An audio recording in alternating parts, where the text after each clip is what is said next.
ಅವರಿಬ್ರು ತುಂಬಾನೇ ಟಯರ್ಡ್ ಆಗ್ಬಿಟ್ಟು ಇಬ್ರು ಒಂದು ಮರದ ಕೆಳಗಡೆ ಕುತ್ಕೊಂಡು ಮಾತಾಡ್ತಿರ್ತಾರೆ. ಆಗ ದುಬೈ ಶೇರ್ ಹೇಳ್ತಾನೆ, ನನಗೆ ನಿನ್ ಕಾಡು ತುಂಬಾ ಇಷ್ಟ ಆಯ್ತು. ಇಲ್ಲಿ ಒಳ್ಳೆ ಆಹಾರ ಸಿಗುತ್ತೆ. ಅದೇ ಸಮಯದಲ್ಲಿ ಒಂದು ಜೇನಿನ ನೊಣ ಬಂದು ದುಬೈ ಶೇರಿನ ಕಿವಿ ಹತ್ರ ಶಬ್ದ ಮಾಡಕ್ ಶುರು ಮಾಡುತ್ತೆ.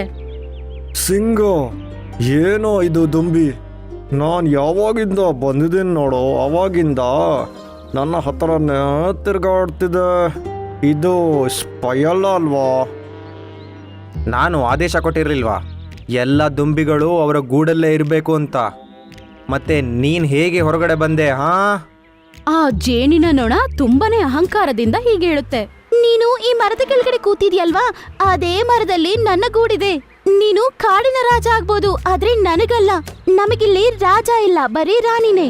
ನಮ್ಮ ರಾಣಿ ಆದೇಶ ಮಾತ್ರನೇ ನಾನ್ ಕೇಳೋದು. ಅದರ ಮಾತನ್ನ ಕೇಳಿದ ತಕ್ಷಣ ಶೇರ್ ಸಿಂಗ್ಗೆ ಕೋಪ ಬಂದ್ಬಿಡುತ್ತೆ.